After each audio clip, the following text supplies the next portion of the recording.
Una, dos, tres.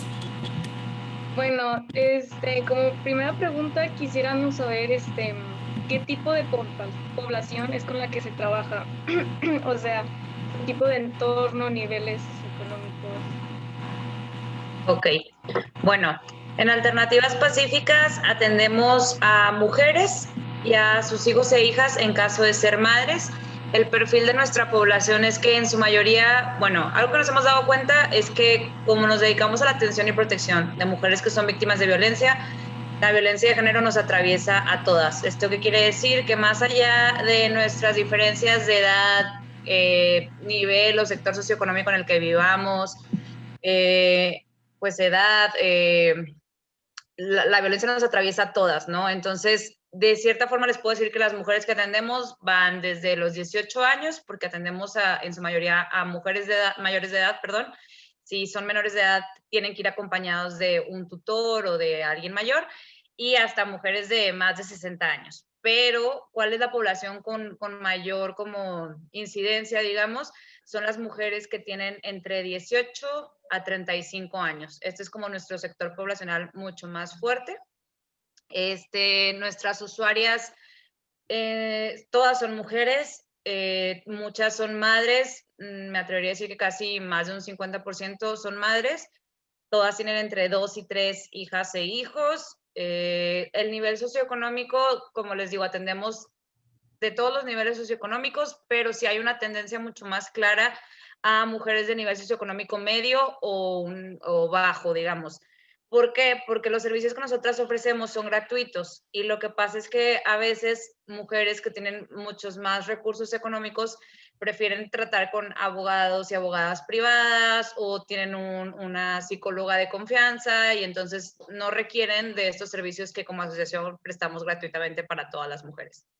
Pero, pues digamos como ese es el perfil y atendemos mujeres en su mayoría mexicanas, pero en general también atendemos mujeres de otros países, especialmente países centroamericanos como Honduras, Guatemala, El Salvador, que son mujeres migrantes que viven en México o en Monterrey o en Nuevo León más bien, y están de paso y algunas pues ya tienen aquí su residencia también.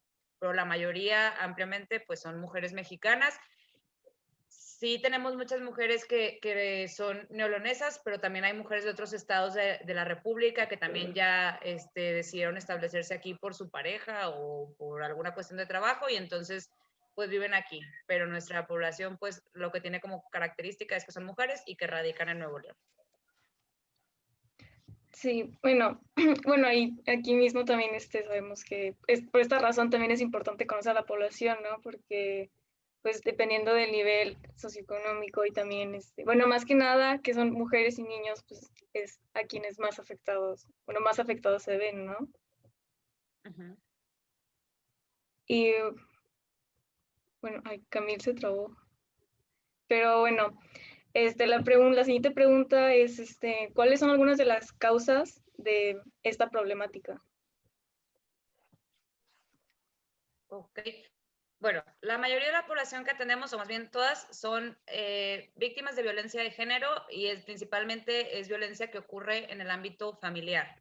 Es decir, que es violencia que es ejercida por una pareja o por un padre, principalmente por una pareja con la que se tiene una relación afectiva, ¿no? Es decir, novios, esposos, concubinos, exparejas, ¿no?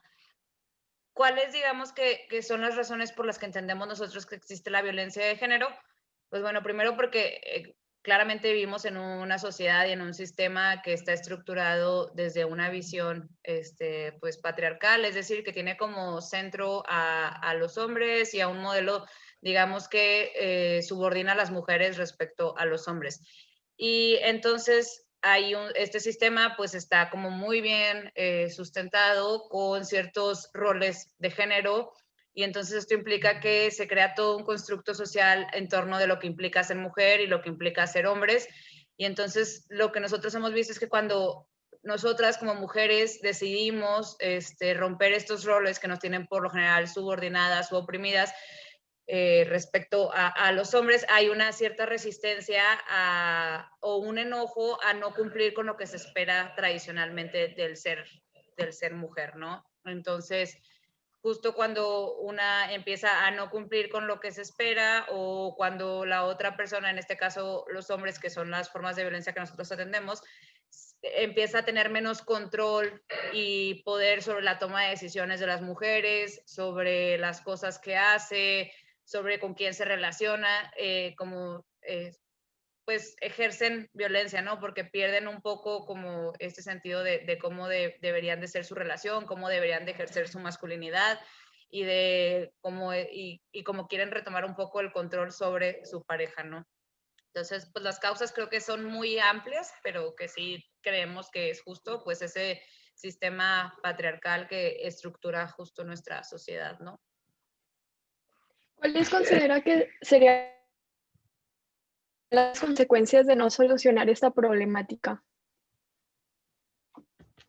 Híjole, pues digamos que las consecuencias de no atender la violencia de género específicamente, pues es que la violencia tiene muchos efectos, ¿no? Primero lo vemos como un problema de salud pública porque afecta a las mujeres en muchas cuestiones. Hay violencia que es muy visible, como la violencia física o la violencia sexual, que deja marcas y rastros en nuestros cuerpos, pero también es un problema que afecta a nuestra salud mental y emocional, ¿no? Entonces, las mujeres, pues, afecta nuestro estado de ánimo, afecta nuestra capacidad de toma de decisiones, afecta nuestra independencia, afecta nuestras redes de apoyo, es decir, con quienes nos contactamos. Por lo general, las mujeres que viven violencia se aíslan, por parte del agresor y también por una culpabilidad que las mismas mujeres sienten. Entonces, esto nos deja a las mujeres muy desprotegidas. Y digamos, el no atender esta problemática de violencia de género, pues deja a las mujeres en peores estados en cuestión de salud y también en un riesgo mayor de ser incluso asesinadas, ¿no? Por sus parejas o por el hombre que esté ejerciendo violencia en contra de ellas.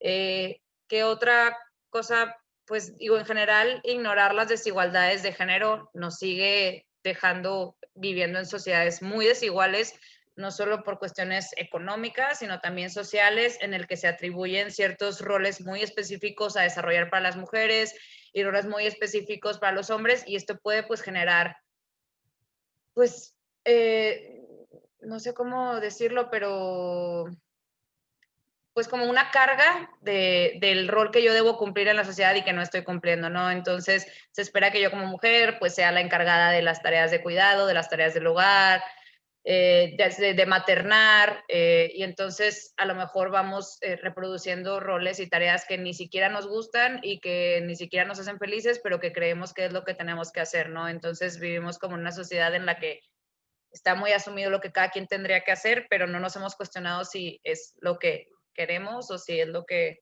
nos permite realizarnos y desarrollarnos como personas realmente. En cuanto a la institución, ¿qué soluciones que han implementado han sido exitosas? ¿Y cuáles han sido los resultados que han obtenido y las características principales? Ok, ¿qué soluciones implementamos? En Alternativas Pacíficas lo que hacemos es prestar servicios de atención y protección a mujeres que son víctimas de violencia y a sus hijas e hijos en los casos de aquellas que son madres. Pues Alternativas Pacíficas fundó el primer refugio multidisciplinario, o sea, con servicios multidisciplinarios en México. Nuestro modelo ha sido replicado a nivel nacional, fue retomado por el INMujeres y es como el modelo base de los refugios que hoy existen para las mujeres víctimas de violencia. Y pues digamos que desde la década de 1970 existen refugios para mujeres en México, pero en 1996 surge como el primer refugio que presta servicios integrales y multidisciplinarios. Entonces esto cambia mucho el enfoque porque es entender que la problemática de la violencia contra las mujeres debe ser atendida desde muchos frentes, digamos, y entonces esto permitió como tener un servicio mucho más integral para las víctimas en el que no solo inicias un proceso legal o a lo mejor ves una cuestión de salud, sino que te ayudamos a hacer realmente hacer un plan de vida libre de violencia, que puedan reactivar las mujeres sus recursos, es decir, sus redes de apoyo, a lo mejor retomar actividades que antes hacían y que dejaron de hacer por esta violencia que estaban viviendo. Entonces es como volver a darles a las mujeres, o más bien recordarles a las mujeres que tienen ciertas herramientas que pueden usar para tener una nueva vida, ¿no? Libre de violencia. Otra práctica que quizás es como de las más conocidas es que nuestro modelo de atención y protección lo decidimos como acercar a los municipios. Entonces creamos las unidades de atención multiagencial para mujeres que se llaman Puertas Violeta, y este modelo ahorita existen 7 unidades en el estado de Nuevo León. Estamos en 5 municipios, en Santa Catarina, Guadalupe, Apodaca, San Pedro, Escobedo, y 2 en Monterrey, que operamos con gobiernos municipales y con gobierno estatal. Y esta es una práctica también que ha sido reconocida por diferentes actores a nivel nacional, como agencias internacionales como ACNUR o otras instituciones, otras instancias de la ONU. ¿Y por qué? Porque lo que hacemos es trabajar en corresponsabilidad, es decir, trabajamos gobierno y sociedad civil en conjunto, algo que no es muy común que pase, y entonces lo que hacemos es que el gobierno aporta ciertos recursos, la organización aporta su expertise y trabajamos para prestar servicios de atención a las mujeres mucho más cerca de sus comunidades, en lugar de forzar a que las mujeres se tengan que trasladar a una única oficina que antes teníamos en Alternativas Pacíficas. Ahora hay 7 unidades en las que las mujeres pueden acceder a estos recursos. Y esta práctica se empezó a impulsar también desde el gobierno federal. Se hizo una estrategia que se llama como Estrategia Violeta y que la Secretaría de Gobernación Federal empezó a empujar, y entonces ahora hay otras puertas violeta, aunque no se llaman tal cual puerta violeta, en otros estados de la República. Entonces, esta es una práctica que empezamos acá nosotros y que ahorita pues está teniendo como ciertas réplicas en otras partes del país. Y pues bueno, esas son como las 2 más claras, pero obviamente pues decirles que hay muchos programas que se llevan a cabo en los centros de refugio. No sé, hemos participado, por ejemplo, en casos de litigio pues importantes. Obtuvimos un caso que fue muy conocido el año pasado o antepasado, fue el de la periodista Alicia Díaz, que fue víctima de feminicidio en el estado de Nuevo León. Y nosotras, como Alternativas Pacíficas, en colaboración con el Observatorio Ciudadano Nacional del Feminicidio, pues fuimos quienes llevamos este caso y se obtuvo una sentencia condenatoria para digamos, el victimario y el que se encargó del asesinato de esta mujer. Entonces, eso también, como el participar en sentencias y en casos importantes que sí se accede a la justicia, pues es también como yo creo que un importante logro como organización. Bueno, como pregunta siguiente, ahora, ¿cuáles son algunas soluciones previas sin éxito? O sea, ¿qué resultados han obtenido? ¿Qué se debería de modificar? ¿Se podría cooperar con una solución existente? ¿Existe competencia o cuáles son? O sea, en sí, ¿cuáles son las que no han tenido éxito? Pues igual han sido muchos años, o sea, 25 años, y platicarles que esta idea de las puertas violeta que se concretó en 2017, cuando abrimos la primera en Apodaca, era un esfuerzo que se viene empujando desde hace años, o sea, desde el 2000, cerca ya se estaba proponiendo hacer este tipo de espacios. Entonces, digamos que el que hoy exista Puerta Violeta es resultado de, pues no quiero decir fracasos, pero de otros obstáculos que antes que no habían permitido que se concretara el proyecto. Entonces, creo que esta fue una lección como muy aprendida, en el sentido de que pues hubo momentos en los que se frenó ese proyecto porque no había forma de trabajarlo, ¿no? Y de implementarlo. Al ser parte de la sociedad civil es también, yo creo que una lección que todavía seguimos aprendiendo y que es un área de oportunidad es la cuestión del recurso. O sea, como sociedad civil, pues nosotros no ganamos dinero como para la asociación en general, sino es únicamente para operar, ¿no? Entonces no es como que sea como una empresa que al final tiene sus propias ganancias, ¿no? Entonces, una parte bien importante es pues aprender la importancia de saber cómo obtener fondos, ya sea nacionales, internacionales o estatales, porque en otros momentos la organización se vio, sobre todo en los años iniciales, en la problemática de tener que cerrar porque no había dinero para operar la organización. Entonces creo que esto, el empujar e incidir en política pública ha sido una lección importante en el sentido de que hay que estar presentes y hay que vincularnos con otros actores como es gobierno, como es iniciativa privada, para que se entienda que esta es una problemática urgente, que no podemos resolver nosotras solas y que requerimos de la colaboración de otros actores importantes para poder seguir trabajando, ¿no?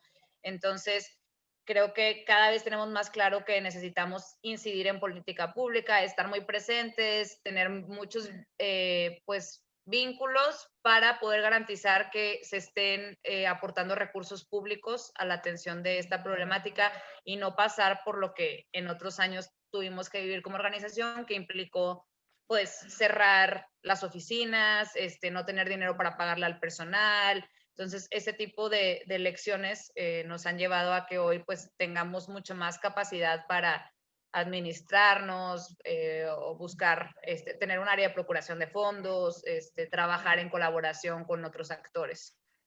Yo creo que esas dos serían como cosas muy claras. Y bueno, en general, el atender violencia contra las mujeres, pues estamos hablando de mujeres y cada caso es distinto. Y entonces creo que en ese sentido también la organización ha tenido que aprender a hacer protocolos de seguridad, protocolos de atención. O sea, siempre hay casos en los que hay mucho riesgo, hay muchas dificultades. Y entonces la importancia de tener una organización estructurada, con manual de procedimientos, para poder atender y atender con, digamos, con cierto estándar de calidad y sin tener riesgos de, pues, de fallar en la protección de las mujeres, ¿no? Bueno, también quisiéramos preguntar, ¿qué fue lo que las impulsó a crear Alternativas Pacíficas? Bueno, obviamente yo no estaba cuando se creó la organización, pero fue en 1996 y Alternativas surge porque un grupo de mujeres de Monterrey o de Nuevo León se dan cuenta que no existe un lugar en el que las mujeres que son víctimas de violencia por parte de sus parejas no tienen un lugar a donde acudir, ¿no? O sea, hay mujeres que están en un riesgo muy claro de que eran violentadas a un grado de casi morir, o sea, mujeres que eran amenazadas de muerte y que no había un lugar donde pudieran estas mujeres acudir a tener estos servicios de atención y de protección, ¿no? Entonces, aprovechando, digamos, como ciertos contactos, este grupo de mujeres liderado por Alicia Leal Puerta van a McAllen a una organización que ahorita no me acuerdo el nombre, pero se los paso si quieren ahorita por mensaje. Van a una organización en McAllen en donde ya tenían unos refugios que operaban desde hace tiempo en Estados Unidos, ¿no? Y entonces aprenden de este modelo y dicen, necesitamos llevar esto a México y a Nuevo León porque no tenemos a dónde llevar a las mujeres, ¿no? Y no tenemos dónde lugares, espacios seguros en los que las mujeres podamos pues protegernos de nuestros agresores, ¿no? Entonces como que fue justo esa necesidad de que el Estado, es decir, el gobierno no se daba la capacidad de atender esta problemática y que hay que decir que también en ese momento hablar de violencia de género ni se hablaba de ese tema. Ahorita lo vemos que hay muchas políticas públicas en ese sentido, vemos que hay muchas organizaciones, pero en ese momento no era un tema visible y mucho menos en Nuevo León. O sea, todo casi siempre empieza en el centro del país, digamos en la capital, y luego poco a poco va llegando a las entidades federativas. Y obviamente en ese punto en Monterrey no se hablaba de violencia contra las mujeres ni de violencia familiar. Entonces, pues justo eso, saber, estas mujeres reconocían que había una problemática, pero también reconocían que nadie estaba haciendo nada tan claro por esas mujeres o que no había capacidad instalada para atender a estas mujeres. Entonces, eso fue lo que llevó a crear esta organización. Bueno, ahora, ¿qué impacto han tenido en la vida de las mujeres que llegan a los refugios? Ay, ¿me puedes repetir, perdón, la pregunta? Ah, sí, ¿qué impacto han tenido en la vida de las mujeres que llegan a los refugios? Sí, bueno, a ver, igual platicarles. Las mujeres que llegan a los refugios son mujeres que están viviendo un riesgo de violencia muy alto o que no, un riesgo muy alto más bien y una violencia muy extrema. también son mujeres que por lo general no tienen redes de apoyo, es decir, no tienen con quién acudir para romper este círculo de violencia. Es decir, a lo mejor su mamá no vive en la misma ciudad, o a lo mejor sus amigos son amigos del agresor y entonces no la van a permitir como alejarse de él, o le van a decir dónde está. Entonces, cuando una mujer entra a un refugio, lo que hace o cómo impacta su vida es que es un momento, primero es un espacio seguro. O sea, muchas usuarias cuando llegan ahí, llegan por lo general muy desgastadas de salud física, mental, emocional, de estar soportando violencia por mucho tiempo. Y entonces el refugio primero se convierte en un espacio en el que pueden como empezar pues justo a descansar y a dormir una noche sin miedo y con la tranquilidad de que no las van a encontrar y de que están seguras en un espacio, ¿no? Después, pues todo el programa de atención integral del refugio les permite justo como, pues primero reconocer que estaban viviendo violencia. Hay muchas mujeres que cuando llegan a la organización tienen muy normalizada esta violencia, entonces ni siquiera son capaces de reconocer que las estaban pues violentando, ¿no? Es decir, ay, pues sí sé que me pegó, sí sé que me amenazó de muerte, sí sé que que me dijo que iba a matar a mis hijos o mis hijas, pero no reconocían que llevaban 5 años hablándoles mal, haciéndolas sentir menos, que cuando les decía que no le iban a dar dinero para la comida, las estaban violentando también, que cuando las amenazaban con correrlas de la casa era violencia también. O sea, como es ayudarlas a nombrar esas violencias y a reconocerlas. Entonces, tú te das cuenta en el trabajo con estas mujeres de que ellas luego ya y son capaces de identificar eso es violencia. Esto que yo viví hace 5 años y no me había dado cuenta, eso es violencia. Entonces, un gran impacto yo creo que es primero brindarles un hogar seguro, temporal, pero seguro.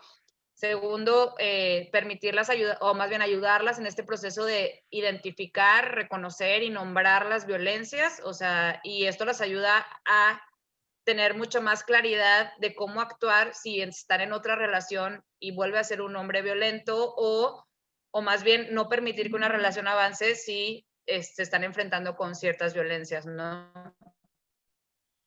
Otra cosa es pues, ayudarlas a reactivar sus recursos. Esto que les decía, es como decirle, ok, ¿tú qué hacías antes de vivir estas violencias, no? De que no, pues a mí me gustaba mucho hacer estas actividades, o yo estaba estudiando, pero dejé de estudiar.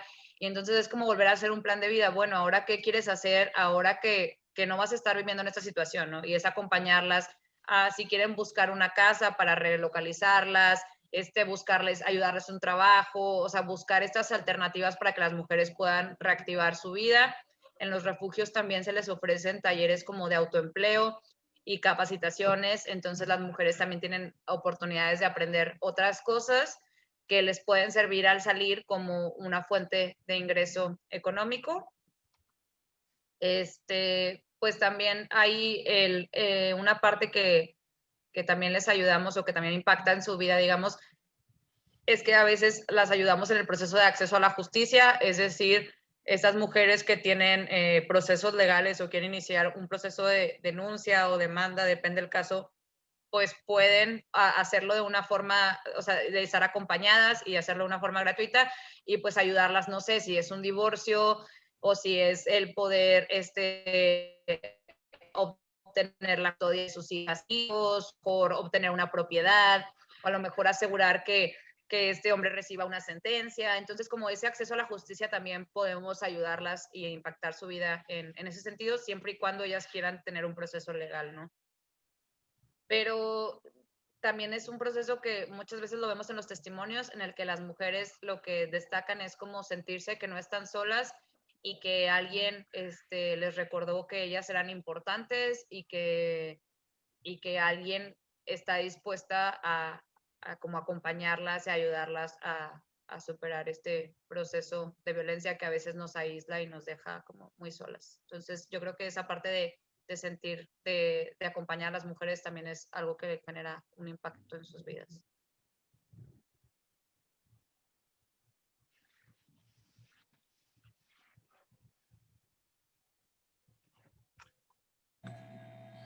Bueno, la siguiente pregunta es, ¿cuáles son los objetivos que quisieran lograr?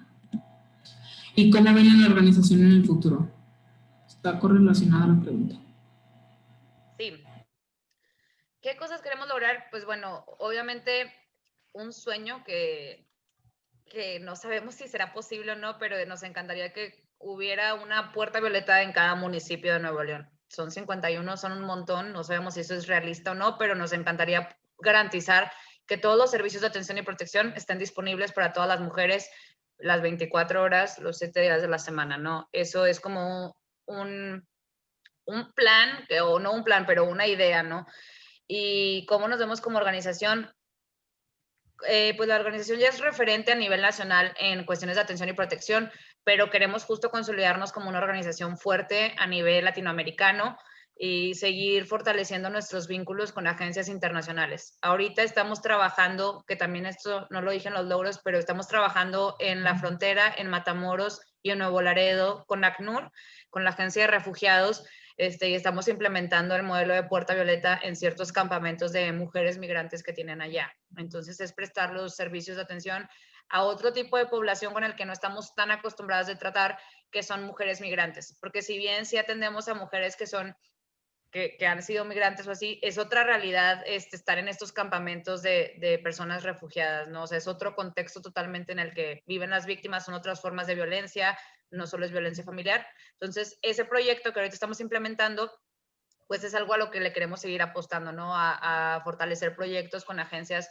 internacionales que permitan posicionar alternativas pacíficas, no solo en el mapa nacional, sino también en un mapa, digamos, más internacional. Bueno, también podrían compartir alguna experiencia de cómo apoyaron a alguien, o sea, a alguien en específico. Ok, a ver, bueno, sí, o sea, no sé, bueno, sí, hay Alternativas Pacíficas tiene una galletera que se llama Milagros de Amaranto, y este proyecto surge porque una de las usuarias que atendimos hace ya unos años estuvo en refugio, ella tuvo que pues ingresar a refugio por una situación de violencia muy fuerte, y al final de cuando ya egresó del centro de refugio, pues ella no tenía dónde trabajar, no tenía apoyo económico y tenía una familia, tenía 6, 7 hijos, hijas. Entonces era como su necesidad de trabajar era muy fuerte, y lo que se decidió es que ella podía empezar a trabajar con nosotras en la organización. Finalmente, esta mujer, pues empezó esta galletera, y entonces como una empresa social dentro de Alternativas Pacíficas, y ahorita ella junto con su hija, que también estuvo en el centro de refugio, acompañando a su mamá, obviamente, pues dirigen esta empresa, y Alondra es una de sus hijas, es esta chica, y ella es ahorita quien está como al frente de la galletera. Entonces, ese es un ejemplo de una usuaria que no solo vivió todo el proceso de atención psicológica, acompañamiento legal, y gestiones sociales, sino también al final se incorporó a trabajar y a ser parte de la organización.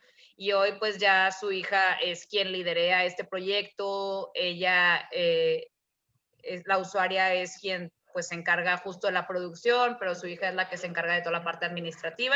Entonces, como ese es un ejemplo muy claro de cómo una mujer rompió su ciclo de violencia con nosotros, pero pues casos, hay muchos, no sé, a lo mejor otra forma de acompañamiento diferente, pues fue el caso de la periodista que les digo que fue víctima de feminicidio, Alicia Díaz, pero que ahí fue un acompañamiento con el hermano. Pero esos dos casos a lo mejor son casos que están como muy visibles, pero pues historias ahí sí hay muchas que igual, luego les puedo pasar testimonios si quieren, si les sirve.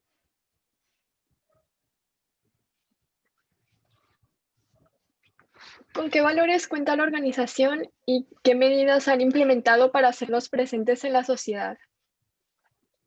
Ok, se los voy a leer porque no quiero mentirles, pero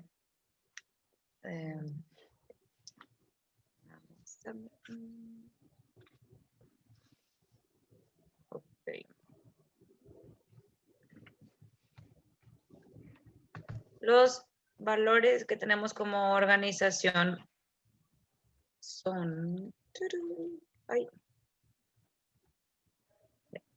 es el compromiso, dignidad y respeto, comprensión y sororidad, y responsabilidad y profesionalismo. ¿Cómo llevamos a cabo estos valores? Pues justo como el compromiso es que siempre nuestro compromiso es con las mujeres, ¿no? Entonces nuestro modelo de atención está centrado justo en las necesidades de ellas. Nosotras como organización no imponemos nuestros deseos ni nuestras decisiones, sino que nuestro compromiso es con ayudar a que esas mujeres puedan hacer lo que ellas necesiten y lo que ellas identifican como una urgencia. Entonces, todo nuestro modelo siempre está basado en eso y cómo lo implementamos, en el que nosotros somos acompañantes, te podemos recomendar, te podemos asesorar, pero al final la toma de decisiones es de las mujeres. Y eso se relaciona, yo creo que mucho en la parte de los otros dos valores, que es dignidad y respeto, en el que nosotros reconocemos que las mujeres son sujetas de derechos, que son autónomas y que ellas son quienes saben mejor qué es lo que necesitan para su vida, y nosotras no estamos para decirles qué hacer, sino justo para acompañarlas. La parte de comprensión y sororidad, pues somos una organización civil feminista, y en ese sentido, pues uno de los valores principales es como esta pues solidaridad, digamos, de alguna forma entre mujeres y este acompañamiento, y entonces pues todo lo intentamos ver desde ese punto y de la comprensión, en el sentido de que somos empáticas con las situaciones que están viviendo las mujeres, y entonces al tratar con violencia es muy difícil porque las mujeres están atravesando por procesos muy complejos, por situaciones muy difíciles personales, y es pues entender justo eso, ¿no? Que a lo mejor un día las mujeres van a reaccionar de una forma distinta, pero no es más que por el mismo proceso tan complejo que están viviendo, y es entonces actuar y entender que están en una situación complicada y desde ahí prestar nuestros servicios. Actuamos con responsabilidad, que ese es otro de nuestros valores, la responsabilidad, porque reconocemos que pues es un trabajo al final de cuentas. Por más que somos sociedad civil, pues somos una organización que presenta informes, que presenta resultados, que tiene que ser transparente en el uso de los recursos públicos o internacionales que recibimos. Entonces hay una cuestión de tener procesos muy claros, de registrar todo lo que hacemos, de hacer auditorías a todo el recurso que recibimos, como de estar presentando informes no solo a nuestro consejo, pero también a otras autoridades. Entonces esa parte como de responsabilidad y de asumir como el rol que jugamos en todo este sistema de prevención y atención a la violencia contra las mujeres. Y pues eso también se relaciona con el profesionalismo y evidencia, que digamos son como los últimos dos valores, ¿no? O sea, de que por más que seamos parte del sector social, no implica que no tengamos como ese nivel de profesionalismo que se requiere, ¿no? Como cuando estás en una empresa o en gobierno, sino que también desde sociedad civil podemos tener buenas prácticas y podemos tener como, digamos, pues estandarizados como los servicios y estandarizar la información de las cosas que hacemos, ¿no? Bueno, esas serían ya todas las preguntas. No sé si quisieras agregar algún comentario más. Pues no, digo, nada más decirles que, que la misión y la visión de Alternativas es, pues, que ninguna mujer debe vivir con miedo, y que nosotros trabajamos todos los días para hacer realidad el derecho a las mujeres a vivir una vida libre de violencia. Pues ya no cumplir 25 años, pero pues el trabajo todavía, aunque tenga mucho tiempo la organización, la problemática sigue tan vigente como cuando empezó. Entonces, pues creemos que seguir trabajando en este tema es vital.